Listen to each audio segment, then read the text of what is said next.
어두운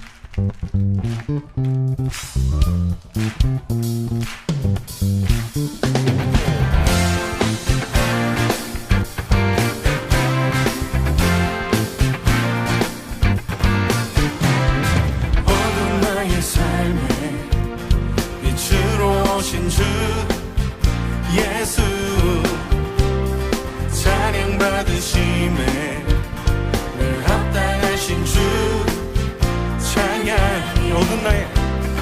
어두운 나의 삶에 빛으로 오신 주 예수,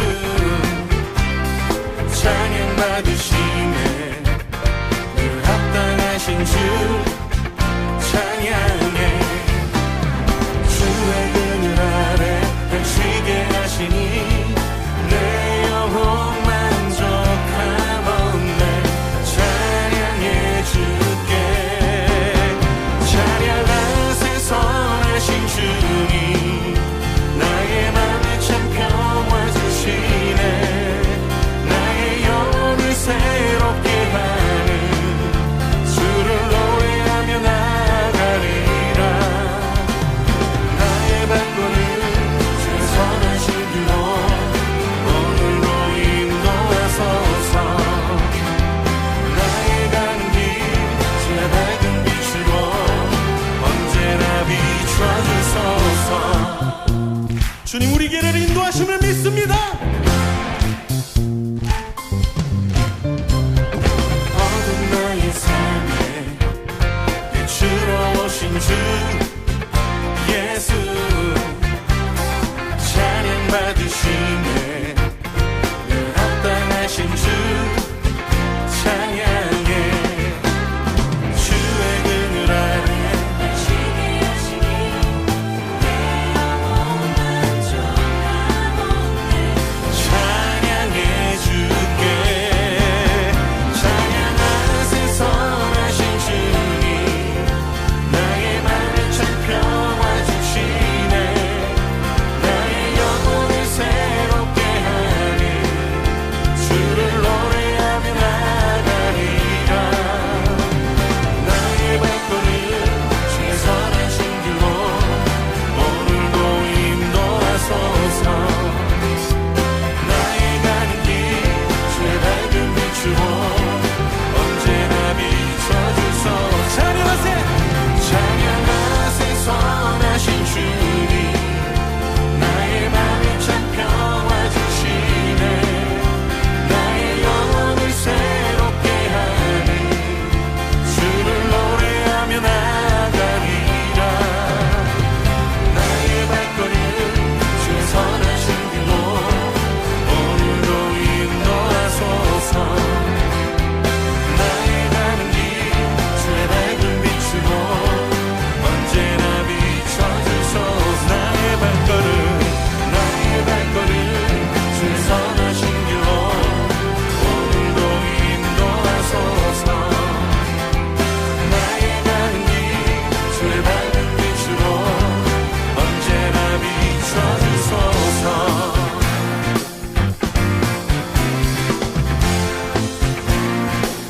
언제나 비춰주소서.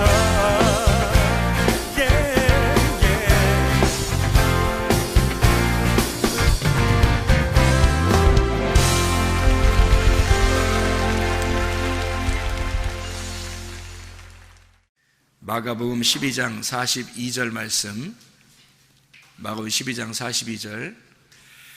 한 가난한 과부는 와서 두 렙돈 곧 한 고드란트를 넣는지라. 아멘. 여기서 두 렙돈, 한 고드란트 같은 거죠.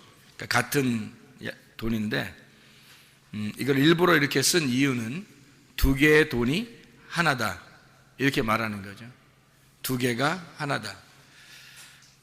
말씀 이게 우리가 성경을 보면 구약 성경은 어떻게 되어 있냐면 율법서하고 선지서로 되어 있어요.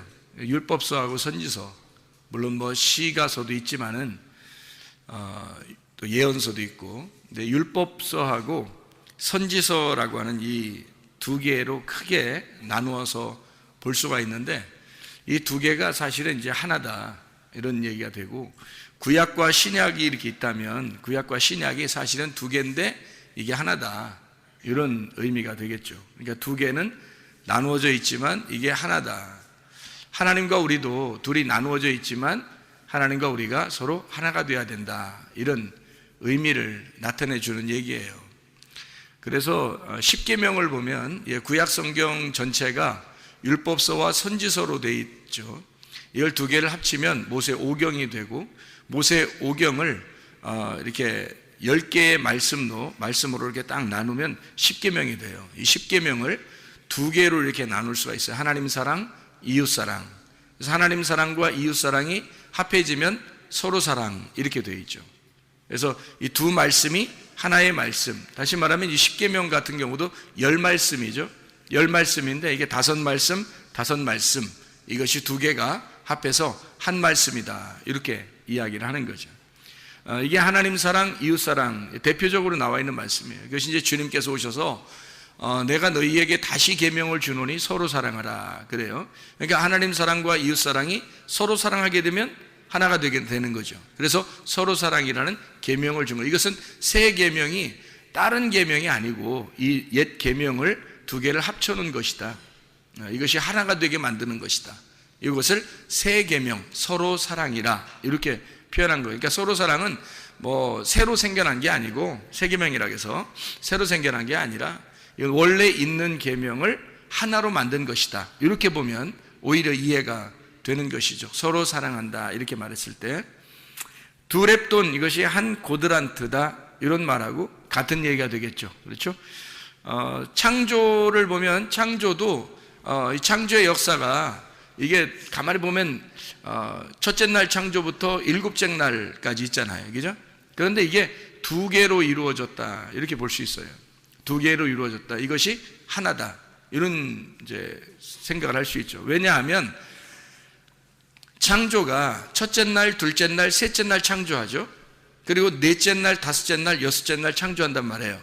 그러면 첫째 날, 둘째 날, 셋째 날 창조한 것은 하늘의 창조를 말하고, 넷째 날, 다섯째 날, 여섯째 날 창조는 땅의 창조를 의미하는 것이다.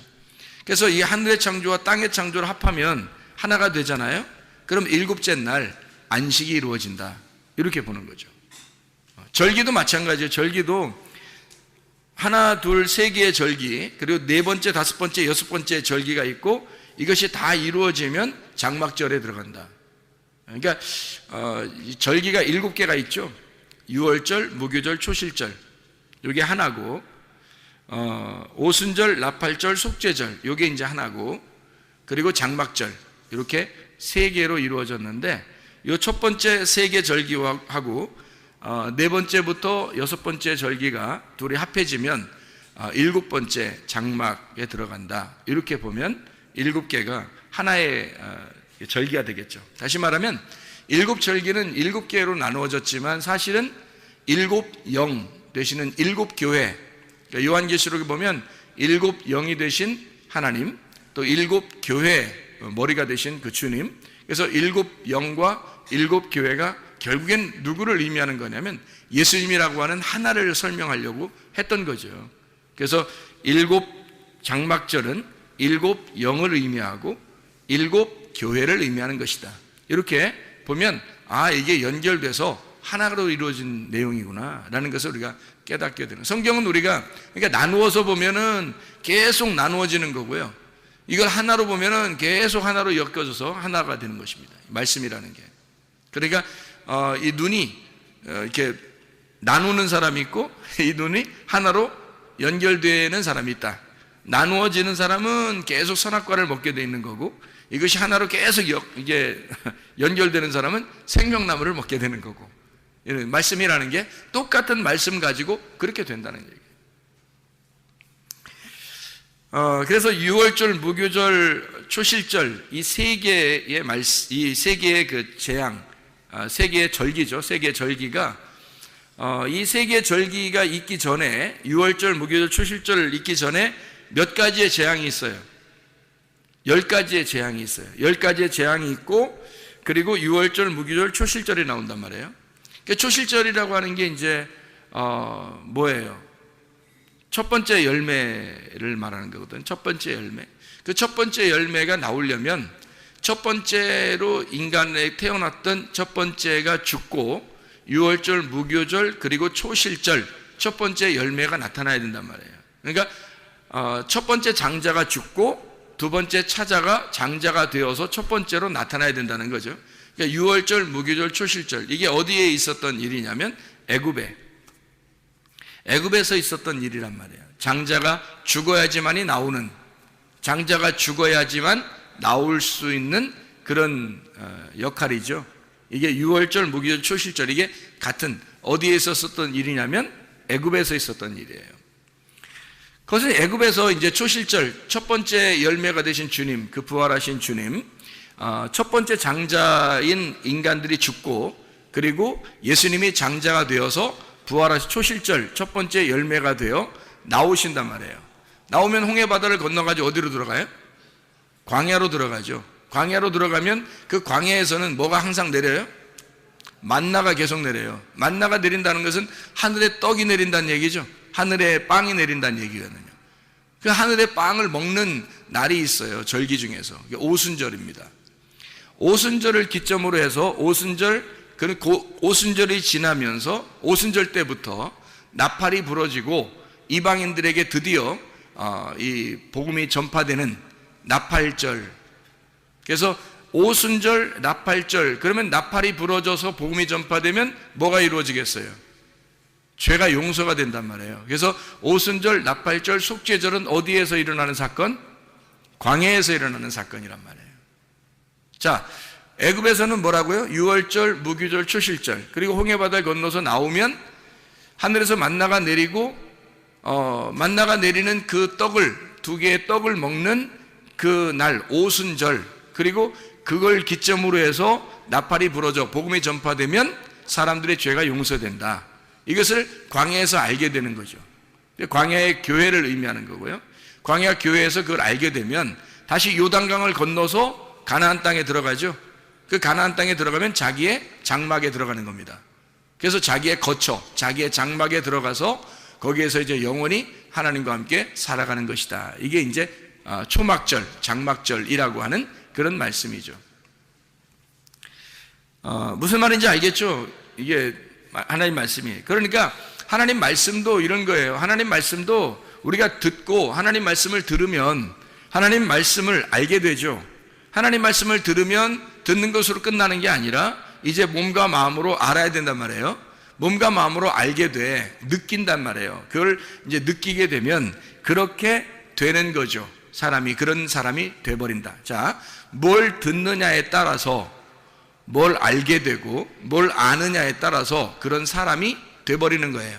자기의 고정관념이라는 게 생기는 거거든요. 그래서 자기가 뭘 많이 들었느냐에 따라서, 그래서 어떤 사람을 만나느냐가 굉장히 중요합니다. 지혜로운 사람을 만나면 지혜를 듣게 되니까 지혜자가 되는 거겠죠. 근데 미련한 사람을 자꾸 만나면요, 그럼 미련한 것이 자꾸 오게 되는 거죠. 그러면 미련한 것이 자꾸 오게 되면 그걸 알게 되고, 그러면 그 사람은 미련한 사람으로 살게 돼 있는 거예요. 멸망하게 돼 있는 거죠. 그러니까 지혜를 얻어야 돼. 그러려면 지혜자와 동행을 할 줄 알아야 되죠. 지혜자가 예수님이고 말씀이니까 그 말씀이 뭐라고 말하는가 이거를 들어야지, 사람들이 말하는 걸 자꾸 들으면 안 되는 거죠. 사람들이 말하는 거 자꾸 들으면 그 미련한 것인데, 미련한 것들이 그 대부분이 그렇게 살아요, 뭐 대부분이 그렇게 말해요, 대부분이 그렇게 하고 있어요. 다 쓸데없는 겁니다. 소용없는 짓이에요. 말씀이 뭐라고 말하느냐, 이거. 하나님의 말씀이 뭐라고 말하느냐, 그게 중요한 거지. 사람이 뭐라고 말하느냐, 사람 대부분이 그렇게 살아요, 사람들 대부분이 그렇게 말해요, 이런 건 의미가 없단 말이에요. 하나님의 말씀이 한마디를 하더라도 하나님 말씀이 더 소중한 거고, 하나님 말씀이 더 우리에겐 중요한 것이죠. 우리에게 더 중요한 것을 따라서 진짜를 잡고 살아야지, 가짜를 잡고서 뭐 아무리 많아도 그 다 잡은 게 다 가짜면 다 내버릴 수 있어야 되죠. 진짜를 잡고 살아야지, 여러분. 사람들이 뭐라고 하느냐는 전혀 의미 없어요, 여러분. 하나님의 말씀이 뭐라고 말하느냐, 하나님 말씀을 따라서 사는 사람, 그런 사람이 소중한 거죠. 자, 그러니까 사람이 말씀을 많이 듣고 말씀을 알게 되고, 그러면 그 말씀을 그 말씀처럼 되게 된단 말이죠. 사람이 들은 대로 알게 되고 아는 대로 되게 되는 거죠. 성경은 우리에게 하나님 말씀이 되라고 말하지, 하나님 말씀을 너가 좀 알아라, 하나님 말씀을 네가 좀 들어라, 뭐 그렇게 말하는 것은 그렇게 되라고 얘기하는 거죠. 하나님 말씀이 되어야 된다, 그 말하는 거죠. 요한계시록 19장에서도 그 말씀들이 된 자들, 그들이 하나님의 말씀들이다 이렇게 말하잖아요. 하나님 말씀이 되는 자들, 그 사람들이 하나님 나라란 말이에요. 하나님 나라가 돼야 되는 거지, 하나님 나라에 간다 하는 의미는 우리에게 별 의미가 없어요. 하나님 나라에 못 가 못할 거예요. 하나님 말씀이 되면 지금 여기서도 천국을 이루게 돼 있고 하나님 나라에 갈 때도 그 천국을 이루는 거죠. 하나님 말씀이 돼버리면, 하나님 말씀이 천국이니까, 말씀의 나라이니까 말씀이 돼버리면 되는 거죠. 말씀이 되려면 어떻게 해야 되는가? 일단 들어야 돼요. 듣고 알아야 돼요. 그리고 말씀이 돼야 되는 것입니다. 말씀의 삶을 사는 거죠. 성령의 열매를 맺고 사는 삶. 마치 성전에 보면 뜰과 성소와 지성소가 있는데, 지성소에 들어간 삶, 하나님의 법궤 안에, 하나님의 말씀 안에 사는 삶, 하나님의 나라가 내 속에서 출산되는 삶, 실제로 성숙한 장성한 사람이 된 자, 이런 사람이 돼야죠. 맨날 어린애 같은 짓 하면 안 되죠. 어린애 같은 사람은 일단 뭐 태어나면 어린아이죠. 태어나면 어린아이니까 하나님이 창조하셨어요. 그러면 창조했으면 우리를 속에다가 잉태하고, 우리 속에 잉태해서 하나님이 막 자라나게 할 거 아닙니까? 얼마 동안? 10달 동안 자라나게 하는 거예요. 이 10달 동안 자라게 하는 이유가 뭐라겠어요? 하나님의 열 말씀을 준다 그랬잖아요. 하나님 열 말씀이시면 이 말씀이 된 사람은 출산하게 된다는 거죠. 하나님 말씀이 된 사람은 출산하게 된다. 그러면 이 사람이 생명력을 얻어서 나오게 되는 거죠. 열 말씀이 완성됐으니까. 출산은 열 말씀의 완성이란 말이에요. 그래서 열 말씀이 있는 거고, 그게 십계명이 있는 것입니다. 십계명을 여러분이 잘 다시 한번 생각해 보면 이런 말씀이 되죠. 1계명은 이게 출애기 20장에 나와 있는 말씀이죠. 1절부터 17절까지 말씀 보면 십계명에 대한 이야기가 나와요. 제 1계명은 다른 신을 내게 두지 마라. 하나님만 생명이다. 하나님만 생명이다. 하나님만 하나이시다. 하나이신 하나님이다. 이런 얘기거든요. 다른 신 두지 마라, 이 말은. 하나님만 하나이시다. 다시 말하면 유일하신 하나님이란 얘기고요. 그러니까 하나님만 스스로 계신 자다. 하나님만 존재다. 이런 의미예요. 그러면 이 1계명하고 어떤 계명하고 연결이 되겠어요? 자, 보세요. 이게 10계명이 10개니까 10개를 갖다가 이렇게 나눠야 되잖아요. 10개를 나눠 2개로 나누면 어떠한 계명으로, 어떤 계명부터 이렇게 나눠지겠어요? 5개로 나눠질 거 아닙니까? 그죠? 5개로 나누어지니까 1계명은 어디 계명하고 딱 맞물리겠어요? 예? 예, 6째 계명하고 딱 맞물린단 말이에요. 1계명하고 6째 계명하고 딱 맞물려요. 그죠? 6째 계명이 뭐죠? 살인하지 말라 이렇게 돼 있죠. 살인하지 마라. 이게 6째 계명이거든요. 살인하지 마라. 이게 로티르차라고 그랬다겠죠. 이게 죽여서 제사 지내지 말고 이 말입니다. 죽여서 제사 지내지 마라. 다시 말하면 생명 대신 그 한 몸을 깨뜨리지 마라, 그 말입니다. 하나님이 생명이시니까, 하나님이 유일하신 하나님이니까, 하나님만 신이니까, 하나님만 유일하신 생명이니까 그 생명을 깨뜨리지 마라, 그 말이에요. 살인하지 마라, 그 말이죠. 생명을 깨뜨리지 마라. 둘로 나누지 마라. 하나로 만들어서, 하나님은 오직 유일하신 하나님, 한 분이시니까, 하나인 생명이니까 유일하신 그 하나님, 그 안에서 진정한 예배를 드려라, 이 말입니다. 영 안에서의 예배죠. 그러니까 살인하면 이게 딱 잘라서 나누는 거잖아요. 죽여버리는 거잖아요. 그죠? 그러니까 제사를 드리는 게 바로 그런 의미라는 거예요. 하나님은 너희들이 이렇게 둘로 나누어 가지고 죽이지 마라, 그 말이에요. 살인하지 마라. 그러니까 예배를 의미하는 거예요. 영 안에서의 예배는 하나를 말하는 것이고, 살인해서 사람들이 제사를 드리는 것은 둘로 나누는 것을 의미하는 것이고, 그래서 하나님은 유일하신 하나님이니까 내 앞에 다른 신을 두지 마라. 2개로 나누지 말고 하나의 하나님 안에서 살아야 된다, 그 말이죠. 그러니까 그런 사람이 되라는 의미죠. 하나가 되라는 의미예요. 하나가 되라. 하나인 사람이 되어라, 이 말이죠. 계명은 그러니까 열 말씀, 열 계명, 이 말은 그런 사람이 되어야 된다, 이런 것을 나타내 주고자 하는 말씀들이에요. 자, 두 번째 계명이 뭐예요? 우상을 만들지 마라, 그런 계명이죠. 우상 만들지 마라. 우상 만들지 말라는 말은 뭐예요? 우상이 둘로 나누어지는 거잖아요. 첫째 계명하고 같은 거예요. 둘로 나누지 마라 이거야. 하나니까 하나님은 어떤 하나님이야? 질투하는 하나님이시다라고 얘기하죠. 질투하는 하나님이란 얘기는 뭐예요? 사랑의 하나님이란 얘기예요. 그만큼 너희를 사랑한다. 우상을 만들지 마라, 그런 의미거든요. 여러분 천주교 나라에 가면은, 대부분 천주교 나라가 많거든요. 천주교 나라에 가면은 뭐가 있냐면 십계명을 그들이 지켜요. 십계명을 이렇게 써놓고 아주 거룩하게 생각을 합니다. 근데 그 사람들의 그 십계명에서 하나가 빠진 게 있어요. 십계명에서 뭐가 빠졌을까요? 우상을 두지 마라는 말을 빼놨어요. 두 번째 계명이 없앴어요. 그리고 10개를 다른 거로 채워넣어요. 그래서 10개를 만들어 버렸습니다. 그들도 십계명을 지키긴 지키는데 두 번째 계명을 없애버렸단 말이에요. 그 실제인가 하고서 가서 사진을 한번 찍어보니까 그렇더라고요. 실제로 그걸 다시 한번 이렇게 확대해서 딱 사진을 보니까 그렇게 되어 있더라고요. 우상을 만들지 말라는 말을 왜 없애버릴 수밖에 없을까? 천주교 나라에서는 다 우상이니까, 다 모든 게 다 우상으로 만들어 놨으니까, 그러니까 이걸 없앨 수밖에 없는 거예요. 이 십계명에서 두 번째 계명을. 자기들이 이걸 못 지키니까, 할 수 없으니까. 근데 그 말은 사실은 그런 의미를 얘기하는 게 아닌데, 이 사람들이 모르니까, 성경을 잘 모르니까 이걸 우상을 만들지 마라 겁나잖아요. 그러니까 그걸 빼놓고 다른 걸 써놨더라고요. 우상을 만들지 말라, 이 말은 둘로 나누지 마라, 질투하는 하나님이고 이 하나님은 사랑의 하나님이다.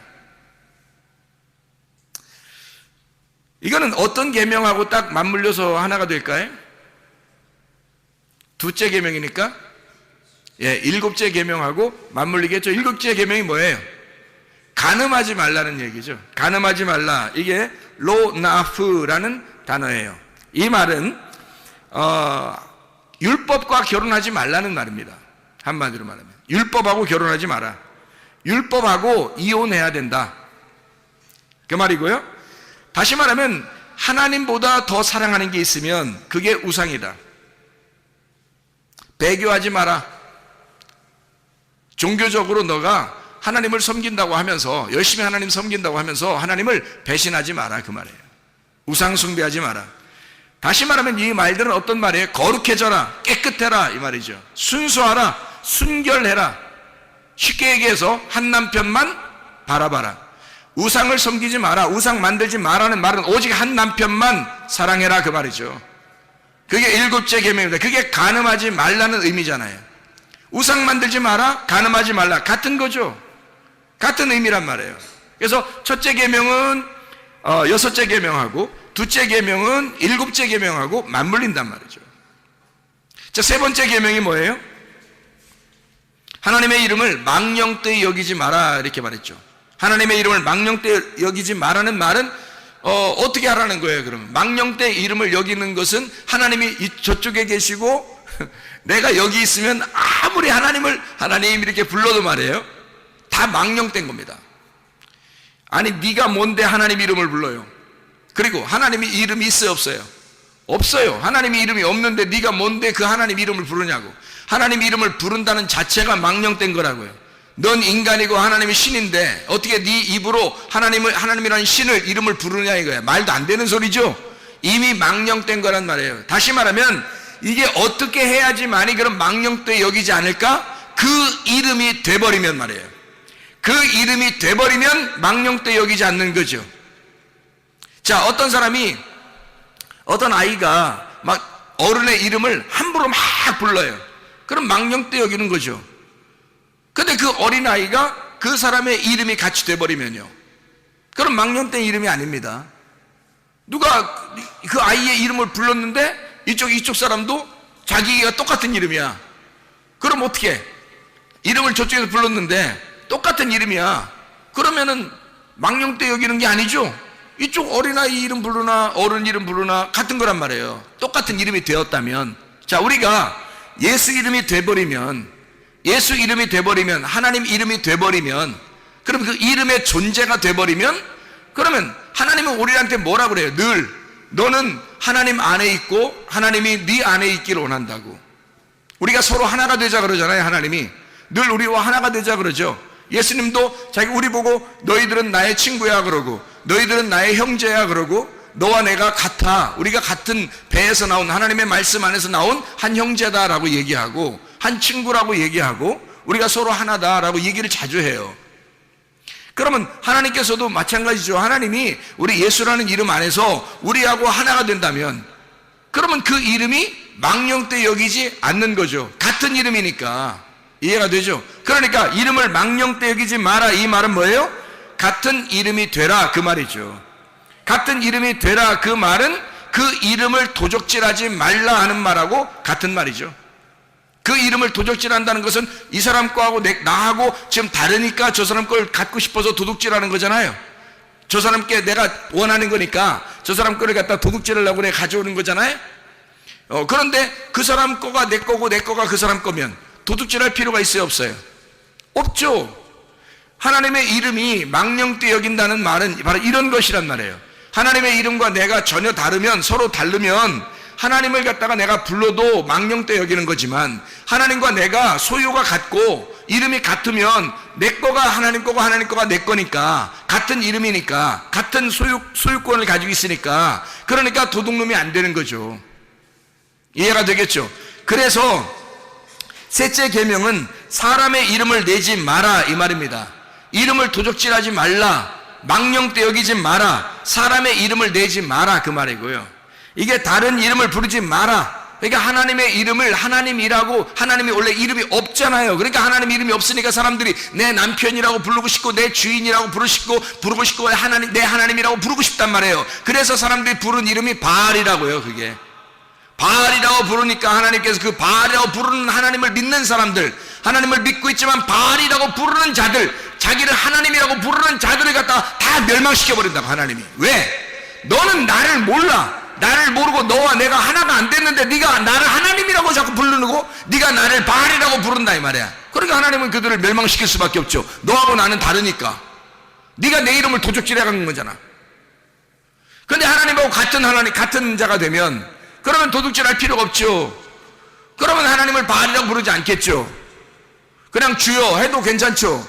그냥 가만히 이름을 예수님의 그냥 가만히 기도해도 되죠. 왜냐면 그분의 이름과 우리가 하나니까, 같은 이름을 가지고 있으니까, 같은 존재가 되려고 한다면, 그러면 같은 하나니까 그렇게 망령되이 도둑질하는 게 아니란 말이죠. 같은 이름이 되었기 때문에 다른 이름을 부르지 마라, 바알의 이름을 부르지 마라, 이런 말이죠. 내 뜻대로 마옵시고 아버지의 뜻대로 하옵소서. 예수님이 어떻게 아버지 하나님에게 그렇게 기도할 수 있었을까요? 자기 뜻하고 아버지 하나님의 뜻이 같은 거였으니까. 아버지의 뜻이 내게 이루어지기를 원한다는 거죠. 하늘의 뜻이 땅에 이루어지기를 원한다. 다시 말하면 당신은 스스로 존재하신 분이요 자존하신 하나님이십니다. 공의의 하나님이십니다. 온전하신 하나님이십니다. 당신은 의로우신 분입니다. 인정하는 거죠. 그러니 당신이 원하는 뜻은 이 땅에 반드시 이루어져야 할 아버지의 뜻은 내 뜻대로 마옵시고 아버지의 뜻이 이 땅에 이루어지기를 원합니다. 당신만이 공의로우신 분이니까. 자, 이 세 번째 계명은 어떤 계명하고 맞물릴까요? 몇 번째 계명하고? 8번째 계명하고 맞물리는 거죠. 그래서 8번째 계명이 뭐 하라고 그래요? 도둑질하지 마라, 이렇게 돼 있죠. 로 가나브, 내 생각대로 내 뜻대로 하려는 모든 것, 이것은 하나님의 것을 도적질하는 거죠. 하나님의 뜻을 도적질하는 거죠. 내 뜻처럼, 하나님이 하나님의 뜻이 꼭 자기 뜻처럼 생각해서 막 다 해버리는 거잖아요. 하나님하고 마음은 하나가 되지 않았는데 하나님의 소원과 내 소원이 다른데도 내 소원대로 하려고 하는 이 모든 것, 이게 도둑질이라는 말입니다. 하나님의 이름보다 내 이름을 나타내는 것, 이게 도둑질이죠. 하나님의 이름을 나타내지 않고 내 이름을 나타내려고 하는 거, 그런 거 하지 마라. 진리와 하나 되지 못해서 두 마음이 된, 염려된 그 마음, 두 개로 마음이 갈라진 것, 이게 도둑놈이라는 얘기입니다. 완성되지 못한 상태, 주어진 은혜에 감사해야 되는데 주님께서 내게 주신 내가 없어져 버리면, 내 마음이 없으면, 내 소원이 없으면, 내 뜻이 없어져 버리면 주님의 은혜에만 감사하게 될 텐데 주님의 은혜에 감사하지 않는다는 거죠. 그래서 우리는 그 이름을 망령되 여기고 하나님의 이름을 갖다가 막 도둑질해 버린다는 거죠. 자기가 그렇게 기도하면 다 들어주셔야 될 것처럼 막 앙탈을 부린다는 거죠. 하나님이 그런 존재가 아닙니다. 하나님과 마음이 하나가 되면 하나님이 우리의 마음의 소원을 그대로 이루어 주셔요. 하나님은 먼저 우리를 아시기 때문에 시편 23편 6절의 말씀처럼 하나님의 선하심과 인자하심이 우리를 추격하여 반드시 선하심과 인자함으로 갚아주시길 원하시는 분이 먼저 하나님이시고, 하나님이 먼저 우리를 사랑하시고 하나님이 먼저 선하시고 인자하심이 있기 때문에 우리가 바라는 것이 어떠한 것이 있다는 거 우리조차도 모르는 것들도 하나님은 우리에게 선하게 갚아주시고 인자함으로 갚아주시는, 하나님은 사랑이 많으신 하나님이란 말입니다. 그런데도 불구하고 우리는 하나님의 이름을 망령되이 여겨 하나님과 마음이 다른데도 불구하고 우리는 하나님의 이름으로 무엇인가를 해내려고 하는 그런 사람들이 상당히 많다는 거죠. 이게 다 도둑놈이라는 얘기입니다. 네 번째 계명이 있어요. 네 번째 계명이 뭐죠? 안식일을 기억하여 거룩하게 지키라는 말입니다. 안식하라는 말, 안식이라는 말은 쉽게 얘기해서 어떤 하나님을 얘기하는 거예요? 안식한다는 말은, 안식하면 우리 뭐 힐링하고 있어, 쉬고 있어, 참 평안해, 뭐 이런 얘기하는 거 있죠. 안식한단 말이에요.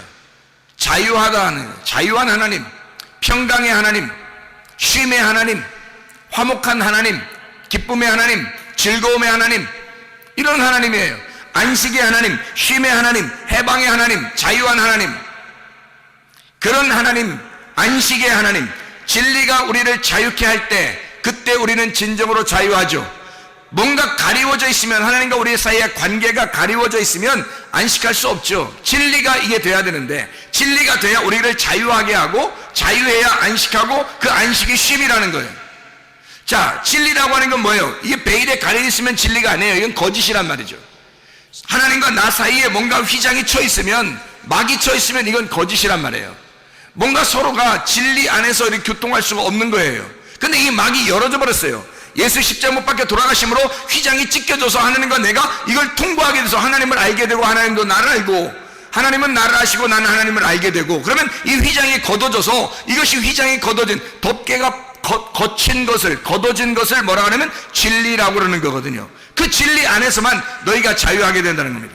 하나님을 제대로 알아야지만이 자유한 거죠. 그러니까 안식이라고 하는 것은 어떻게 할 때 안식이 온다는 거예요? 진리를 알 때, 진리가 너희를 자유케 할 때, 진리가 너희를 자유케 하는 그 하나님, 그게 안식의 하나님이라는 거예요. 그거 지키라는 거예요. 그러니까 안식해라, 너희가 안식해라, 안식일 거룩하게 지켜라. 그 말은 뭐라고요? 진리 안에서 자유해야 한다. 진리를 알아야 너희가 자유하지, 그 말입니다. 진리를 알게 되면 우리가 자유하잖아요. 그럼 그 말은 뭐예요?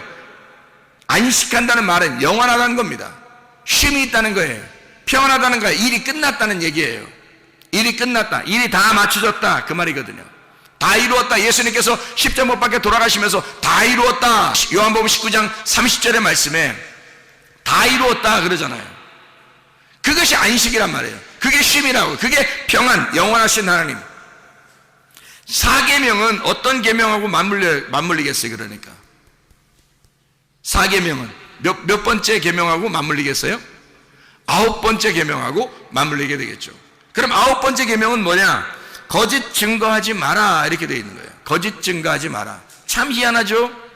안식이라고 하는 것이 참 자유고, 그것이 뭔가 열려져 있고 서로 교통하는 것을 말하는데, 9번째 계명은 거짓하지 마라, 이렇게 되어 있어요. 거짓 증거하지 마라.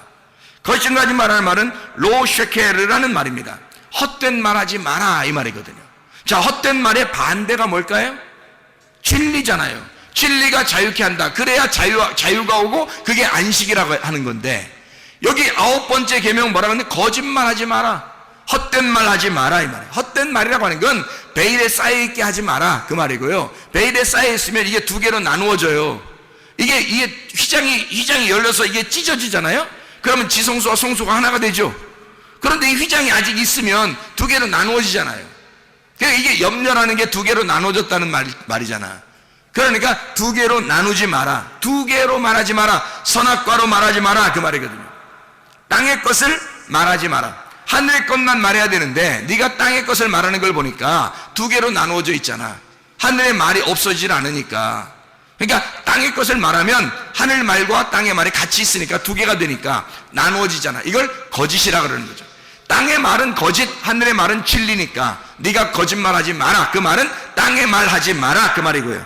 그 말은 진리만 말해라. 정직해야 된다. 하늘에 있는 것만 말해야 된다. 진리가 너를 자유하게 하니까. 진리가 너를 안식을 주는 거니까. 무슨 말인지 알겠죠? 하나됨을 깨뜨리지 마라. 거짓말함으로써 하나됨을 깨뜨리지 마라. 약속이 깨진 상태를 유지하지 마라. 다시 말하면 안식이 안 된 상태, 그거를 유지하지 마라. 거짓 증거하지 말라. 그 말은 안식이 안 된 상태를 유지하지 마라. 약속을 깨고 그런 상태를 유지하지 마라. 그 말이에요. 약속을 깬 그 상태를 유지하지 마라. 거짓 증언하지 마라. 하나님의 약속은 진리니까, 하나님의 언약은 정직한 거니까, 순결한 거니까, 하나니까 하나의 말씀만 너희가 말해야 된다. 다시 말하면 사람들의 말을 옮기지 마라. 그 말이에요. 사람들의 말 자꾸 듣거나 그거 알고 그대로 살지 마라. 하나님의 말씀만 가지고 살아라. 하나님 말씀이 뭐라고 말하느냐, 그걸 들어야 된다는 말입니다. 사람들이 아무리 똑똑하게 말해도 사람들 이렇게 살아 저렇게 살아 이렇게 대부분 그렇게 살잖아요 하는 거 다 필요 없단 말이죠. 하나님의 말씀을 말하라 이 말이에요. 하나님 말씀을 말하는 것이 진리인 거예요. 어떠한 말이 아무리 말해도 말을 많이 해도 그것도 다 거짓이라고요. 하나님의 말씀을 말할 수 있어야 된다는 거죠. 약속이 깨진 상태를 유지하지 말아야 된다. 약속을 깨진 상태는 반드시 회복시켜서 하나님과 화합하고 하나가 될 때, 하나님 말씀을 알고 이 진리 안에서 진리를 깨닫게 되었을 때 너에게 진정한 안식, 진정한 쉼이 너에게 오게 될 것이다. 이것이 너에게 자유가 될 것이다. 너희의 이웃에게 거짓 증거하지 말아 했어요. 이웃은 예수님이 우리의 이웃이에요. 또 우리 이웃은 바로 내 자신이 이웃이에요. 예수님한테 거짓말하지 말라 그 말이에요. 너 자신에게 거짓말하지 말라는 거예요. 물론 다른 사람들도 이웃이에요. 그 사람들에게 너희가 거짓 증거하지 마라 그 말입니다. 다른 사람에게도 거짓 증거하지 말고 네 자신에게도 양심에 바르게 살아라. 예수 그리스도에게 너희 양심 바르게 살아라 그 말이에요. 예수님에게 정직하란 말이에요. 여러분 자신에게 정직하란 말이에요. 다른 사람들에게도 정직하라 그 말입니다. 그래야 여러분에게 안식이 옵니다. 양심에 바라야, 그래야 진리가 자유케 하는 것이니까, 그래야 쉼이 오는 거니까. 안식일을 기억하여 거룩하게 지켜라. 왜? 하나님은 안식의 하나님이니까. 그분은 자유의 하나님이니까. 그분은 우리에게 해방을 주신 하나님이니까. 그분은 우리에게 기쁨을 주시는 하나님이니까. 네가 슬퍼하거나 염려하거나 괴로워하게 살게 하는 것을 하나님이 기뻐하시는 것이 아니에요. 우리로 하여금 진정한 기쁨 속에서, 진정한 평안 안에, 진정한 자유 안에, 진정한 안식 안에 살기를 원하시는 분이 누구보다도 우리 하나님이 원하신단 말이에요. 그러니까 우리 자신들은 어떻게 해야 우리가 안식할까? 거짓 증거하지 말아야 되겠구나. 이 땅에 있는 말을 하지 말아야 되겠구나. 진리를 알아야 되겠구나. 하나님의 마음과 하나가 돼야 되겠구나. 그러면 우리가 안식하겠구나. 그래서 안식일을 기억하여 너희가 거룩하게 지켜라. 어떤 날짜를 지키라는 의미가 아니에요. 안식일이 돼야 된다 그 말입니다. 너희가 안식의 하나님을 알아야 된다. 안식의 하나님이 되어야 된다 그 말이에요. 안식의 하나님을 듣고 안식의 하나님을 알고 안식의 하나님이 되어야 된다 그 말입니다. 사람들은 종교적으로 지금 세상 사람들 보니까요, 어디에 가도 보니까 세상 사람들은 그 종교에 그 매여서 얼마나 어렵게 살고 있는지 몰라요. 거기에 매여 있는 사람들이 얼마나 많은지 몰라요. 그러나 하나님 우리에게 안식의 하나님이십니다. 쉼의 하나님이십니다. 자유를 주길 원하시는 하나님이십니다. 그럼 어떻게 할 때 자유하냐? 거짓 증거하지 말고 너를 대하여 정직하라. 하나님을 대하여 정직하라. 사람들을 대하여 정직하라. 하나님의 말씀이 뭐라고 말하는지를 깨닫고 그 진리 안에서 자유하라 그 말입니다. 그게 안식이라는 거죠. 다섯째 계명 뭐예요? 부모를 공경하라 그렇게 되어 있습니다. 부모를 공경하라. 아부엠입니다. 부모, 아부엠, 아버지의 집, 아버지의 말씀, 아버지의 말씀의 성전, 아버지의 말씀이 있는 성전을 말하는 거예요. 아부엠, 부모를 효도해라. 부모님께 효도하라. 그 말은 하나님 아버지의 말씀이 있는 그 성전이 되어라, 그 말입니다. 하나님의 말씀이 있는 그 성전이 되어야 된다. 하나님의 말씀이 우리 속에 있어야 되죠. 하나님의 말씀이 우리 속에 존재해야 된단 말이에요. 하나님의 말씀은 스스로 존재하시는 분이거든요. 하나님은 자존하시는 하나님, 생명의 하나님이거든요. 그 성전이 되어라. 그 말씀이 거하는 성전이 되어야 된다. 이게 부모님께 효도하라는 것이거든요. 부모님께 효도하라. 물론 집에 있는 부모님께도 효도해야 되죠. 그러나 원래 이 의미는, 속에 있는 원래 의미는 하나님의 말씀이 거하는 그 성전을 의미합니다. 하나님의 말씀이 거하는 그 집을 말하는 것입니다.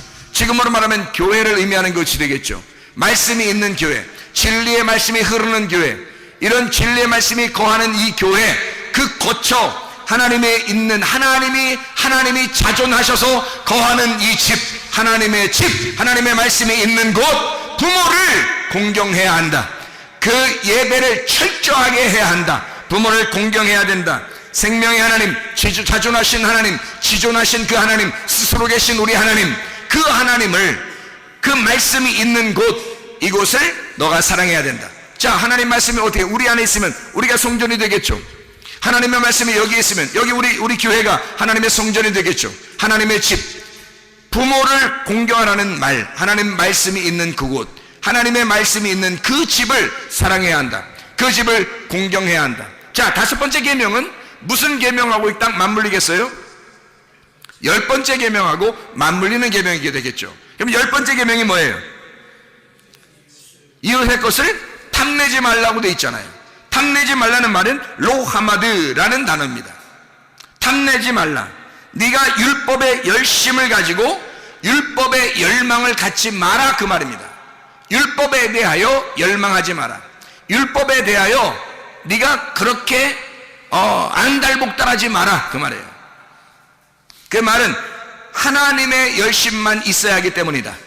너의 열심은 하나님께서 받는 것이 아니야. 하나님의 열심을 받는 거지 너의 열심을 받는 게 아니야. 하나님이 우리를 구원하기 위해서 오실 때는 예수 그리스도 하나님의 아들을 직접 우리에게 보내서 사람들이 오라고 한 것이 아닌데 하나님의 아들을 막 보내시잖아요. 누구의 열심이에요? 하나님의 열심이에요. 우리의 열심이 아니란 말이에요. 처음부터 우리를 구원하기로 결심한 우리 하나님이 너의 열심을 받겠냐 이 말이에요. 하나님의 열심이에요. 하나님의 아들이 오신 것도 하나님의 열심이라고요. 하나님의 열심만 있는 거지 우리의 열심이 있어서는 안 된단 말이에요. 탐내지 마라. 하나님의 열심만 있어야 된다. 너의 율법의 열심을 포기해라, 그 말이죠. 하나님의 열심만 있어야 되기 때문에, 다시 말하면 선악과 나무를 네가 따먹지 마라, 이 말이죠. 생명과의 말씀, 그 열매를 먹고 하나가 되어라. 생명의 나무의 열매를 먹고 하나가 되어야 된다. 하나님의 아버지의 말씀, 그 성전 내 거로 만들지 말고, 열심히 내 거로 만들지 말고, 이웃을 대하여 거짓 증거하지도 말고 탐내지도 말아야 된다. 자, 이 말은 무슨 말이냐? 이웃은 예수님이죠. 이웃은 나죠. 이웃은 또 하나의 이웃입니다. 또 다른 이웃들 있죠. 그러니까 이 사람들의 것을 탐내지 마라 이거예요. 다시 말하면 내게 주어진 주님의 은혜가 있어요. 우리에게 주어진 주님의 은혜가 있다고요. 자기가 그걸 경험하지 못하니까 자꾸 다른 것들을 갖다가 탐내는 거죠. 아, 저 사람께 좋은가 봐. 저 사람께 좋은가 봐. 저 사람 하나님을 경험했는가 봐. 저 사람 좋은 게 있어. 저 사람 좋은 게 있어. 저런 은사도 좋은 것 같아. 저런 것도 좋은 것 같아. 막 이러면서 사람들이 막 얘기하는 것들을 다 자기 것으로 만들려고 하고 싶어 한단 말이에요. 그렇게 하지 마라. 탐내지 마라. 왜냐하면 네가 하나님 아버지의 말씀에 칩이 돼야 되면, 네가 하나님 아버지의 말씀에 칩이 되면 되니까. 그러면 하나님의 말씀이 네 안에 거하고 그 말씀과 네가 하나가 되니까 더 이상 다른 걸 탐낼 필요가 없다는 거죠. 왜냐하면 모든 하나님의 것이 너의 것이 될 거니까 탐낼 필요가 없는 거죠. 그러나 그 하나님의 것이 너의 것이 안 되니까 자꾸 두 개로 나누어져 있으니까 저걸 탐낸단 말이에요. 하나님의 아버지의 말씀, 그 말씀에 칩이 안 되니까 네가, 그러니까 그 말씀이 네 속에 없으니까 자꾸 다른 것들이 더 좋아 보인다는 거죠. 그렇게 탐내지 마라. 다시 말하면 둘로 나누지 마라.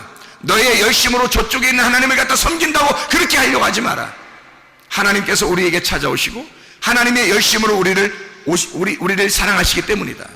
그러니까 너희들이 하나님 앞에 뭔가 드리려고 하는 게 아니라 하나님이 우리를 사랑하는 거다. 자, 예를 들어서 부모를 공경하라. 그러면 부모를 우리가 어떻게 공경해야 되는 거예요? 도대체가 여러분 생각해봐요. 부모를 어떻게 공경해야 돼요? 잘 생각해봐요. 어떻게 하는 게 공경하는 건가? 부모들이 원하는 게 뭐겠어요? 부모가 원하는 거는 애들한테 부모가 원하는 게 뭐 있어요? 없어요. 별로 원하는 게 없어요. 만약에 애들한테 막 부모가 막 원하는 게 너무 많아, 그럼 그건 부모로서 좀 이상한 사람이에요. 왜 그런지 알아요? 부모는 아이들한테 뭘 기대하는 게 없는 게 부모예요. 잘 생각해 보시라고. 자녀들한테 기대하는 게 없어요. 별로. 그냥 엄마 아빠를 알아주면 되는 거예요. 엄마 아빠라는 존재를 알아주면 좋은 거예요. 그냥 그걸 기쁘다고 생각하는 거라고요. 부모를 공경하라는 말은 하나님 아버지의 말씀, 그 집이 되어 그냥 하나님 아버지를 이해하면 되는 거예요. 뭐 더 이상 어떤 큰 율법적인 열심을 하나님이 요구하는 게 아닙니다. 그건 다 뭐냐면 네가 나하고 분리가 됐다는 것을 증명하는 것 뿐이야. 그래서 네가 그렇게 둘로 나누어져 있으니까 네가 자꾸 탐내는 거야. 네가 자꾸 탐내는 거야. 그렇게 하지 마라 이거야. 둘로 나누지 말라 이거야. 하나님 아버지가 우리에게 원하는 것은 그냥 아버지 안에서 말씀이 되어 아버지의 말씀에 집이 되어 그냥 말씀과 집이 그 하나가 되어서 그걸 사랑하라 이거야. 그러니까 그렇게 되라 이거야. 같이 하나가 되자 이거예요. 하나님이 원하는 게 그거지. 뭐 하나님이 우리한테 뭘 원하겠어요, 여러분? 보이지 않는 영적 존재가, 보이지 않는 영적 존재 하나님이 우리한테 원하는 게 뭐겠냐고요. 여러분이 뭘 얼마나 열심히 해야 하나님이 좋아하시겠어요? 하나님은 하나님이 되라는 거예요. 하나님의 말씀이 되라는 거예요. 말씀이 돼서 그 말씀 안에 하나가 되자는 겁니다. 그거예요. 네가 그렇지 않으면 네가 자꾸 이걸 탐내게 될 거니까. 탐내게 된다는 말은 로하마드, 네 열심으로 그 율법을 자꾸 준행해 보려고 열심히 하나님 앞에 대들려고 할 거니까. 하나님 앞에 어떻게든 내가 이렇게 하면 하나님이 날 인정할 거야 라고 하나님 앞에 계속 달겨들 거니까. 그렇게 달겨들지 마라. 그 탐내지 마라. 나는 너와 하나가 되기를 원한다 이거야. 부모가 자녀한테 뭘 막 기대해서 너는 이렇게 돼야 돼, 너는 이렇게 돼야 돼, 막 이렇게 하잖아요. 사람들이요, 부모들이 그런 생각 같죠. 야, 내 자식은 이렇게 됐으면 좋겠어, 내 자식 이렇게 됐으면 좋겠어. 근데 꼭 부모하고 반대되는 행동을 꼭 해. 애들이 자라나면서 속상해 안 속상하겠어요? 속상하겠죠. 왜 속상해요? 내가 원하는 대로 안 했단 말이에요. 내가 원하는 그 기준점에 못 올라왔다는 거죠. 그럼 얘 인생을 갖다가 누가 디자인하는 거예요 지금? 하나님이 디자인하는 게 아니라 부모가 디자인해 버리는 거죠. 이 아이를, 그죠? 내 생각대로 이렇게 됐으면 좋겠다라고 해요. 왜 그렇게 하죠? 부모가 그렇게 못 살아왔기 때문입니다. 자기에게 결핍이 있었던 거예요. 내가 이렇게 내가 과거로 돌아가면 내가 이런 인생을 살았을 텐데, 내가 과거로 돌아가면 내가 이렇게 했을 텐데 라고 계속 되뇌이는 거죠. 그러다가 내 자식은 이런 인생을 살면 안 돼 라고 결정을 했기 때문에, 그래서 이 자식을 갖다 만들어 나가는 겁니다. 그렇죠? 잘 생각해 보면 우리의 결핍 때문에 자녀들을 갖다가 우리 자신 나름대로 디자인해 버리는 거예요. 하나님께 맡기질 않는 거죠. 자기애가 어떻게든지 만들어내려고 하는 겁니다. 내가 못한 걸 네가 이루어야 된다. 불행한 거죠. 자녀도 불행하고 부모도 불행합니다. 왜 그러냐면 이게 탐내는 것이기 때문입니다. 하나님과 하나가 되게 하면 되는데, 하나님하고 하나가 되면 하나님께서 이 아이를 디자인하신다고요. 우리가 왜 인생을 그렇게 살았는지 여러분 아세요? 왜 우리가 인생을 실패하고 잘못 살았는지 아세요? 하나님과 하나가 못 됐었기 때문입니다. 하나님하고 자기가 하나가 못 됐었기 때문에 인생을 그렇게 살아간 거예요. 자, 우리 인간이 예를 들어서 내 자녀를 이렇게 만들어야지 하고 계속 그렇게 만들었어요. 그래서 실제로 그런 사람이 됐어. 자, 금방 죽을 수도 있죠. 다 만들어졌는데 병 날 수도 있죠. 다 만들어졌는데 사고 날 수도 있죠. 자, 누가 책임질 거예요? 자기가 원하는 대로 다 만들어냈는데, 그래서 내가 그동안 못 살았던 그 결핍을 얘가 다 채울 수 있었는데 갑자기 바뀌어버린 거예요, 인생이. 그럼 여러분 누가 책임지죠? 그들은 계속 자기 인생도 살지 못했고 자기 부모에게 맞추어서 살다가 어느 날 자기 인생을 그냥 그거로 끝나게 돼 있어요. 자, 하나님이 맡아주시는 게 더 낫겠죠? 하나님 맡아주시면 행복하겠죠. 오히려 하나님께 맡길 생각을 했어야 되는데, 우리가 그 실패했던 그 결핍은 모두 다 하나님을 못 만났었기 때문에 그런 거 아닙니까? 하나님을 진짜 만나보면 어떠한 상황이라도 하나님이 나를 디자인하시고, 하나님이 나의 기쁨을 기쁘게 해주시고, 하나님이 나의 아름다움을 아름답게 만들어 주시고, 하나님이 나의 즐거움을 즐겁게 만들어 주시는 우리 하나님이심 우리가 깨닫지 않겠습니까? 하나님 안에서 진짜 쉼과 진짜 행복이 우리 안에 있지 않겠냐 이 말입니다. 그런데 그걸 하지 못하니까, 자기가 결핍 덩어리니까 아이한테도 그 결핍을 주지 않으려고 무척 노력했는데 그렇게 됐는데, 어느 날 이 인생을 그가 책임지지 못할 인생이 되어버리면, 여러분 그것 또한 이 인생이 뭐냐 이 말이에요. 여러분, 하나님을 만나게 하셔야 합니다. 하나님을 만나면 해결되는 거예요. 하나님이 책임지시면 해결되는 거예요. 하나님이 디자인하도록 만들어주시면 해결되는 것입니다. 부모를 공경하라, 다시 말하면 하나님의 말씀에 집이 되라 이 말입니다. 네 속에 하나님의 말씀이 들어가 있고 하나님의 말씀에 주인이 된 그 집이 되어라. 하나님의 아들이 되어라. 하나님의 집이 되어라. 그러면 하나님께서 너를 책임져 주실 것이다. 이런 놀라운 하나님의 사람들이 다 되셔야 합니다. 둘로 나누어지지 아니하고 이 열 말씀이 하나의 말씀이 되어 하나의 하나님의 말씀이 된 하나님의 사람들, 그리스도께서 인정하는 주의 사람들, 여러분과 제가 되기를 바랍니다. 기도하겠습니다. 우리 하나님 아버지, 사랑과 은혜를 감사합니다. 아버지 말씀 안에서 우리가 나누어지지 않게 도와주시옵소서. 하나님 말씀과 하나가 되게 도와주시옵소서. 주의 말씀이 되게 도와주시옵소서. 예수 그리스도 존귀하시기를 받들어 기도 올려옵나이다. 아멘.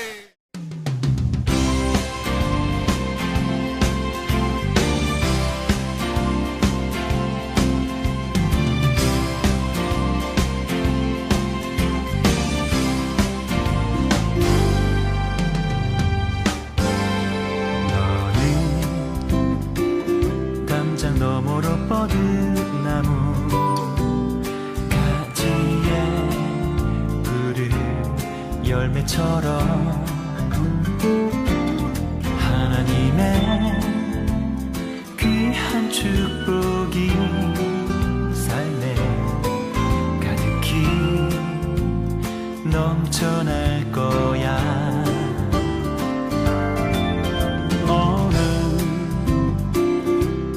시련이 와도 능히 이겨낼 강한 발이 있어. 전능하신 하나님께서 너와 언제나 함께 하시니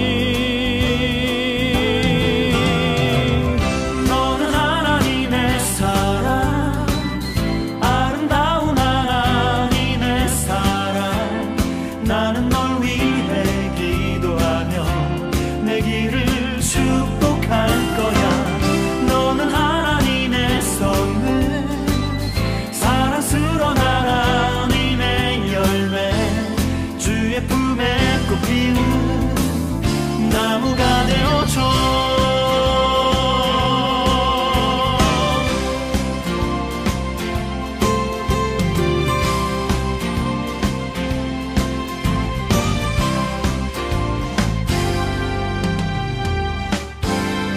너는 담장 너머로 뻗은 나무 가지에 푸른 열매처럼 하나님의 귀한 축복이 삶에 가득히 넘쳐날 거야. 너는 어떤 시련이 와도 능히 이겨낼 강한 발이 있어.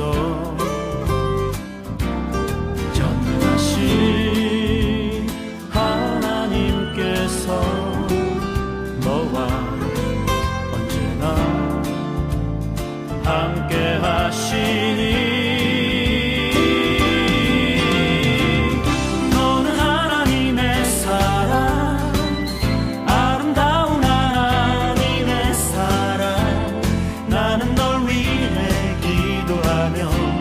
내 길을 축복할 거야.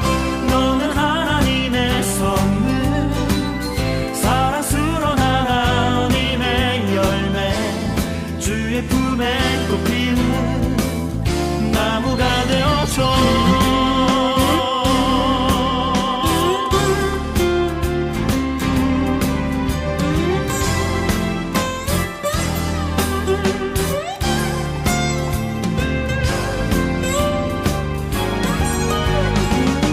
너는 하나님의 사랑, 아름다운 하나님의 사랑. 나는 널 위해 기도하며 내 길을 축복할 거야. 너는 하나님의 선물, 사랑스러운 하나님의 열매, 주의 품에 꽃 피운 나무가 되어줘.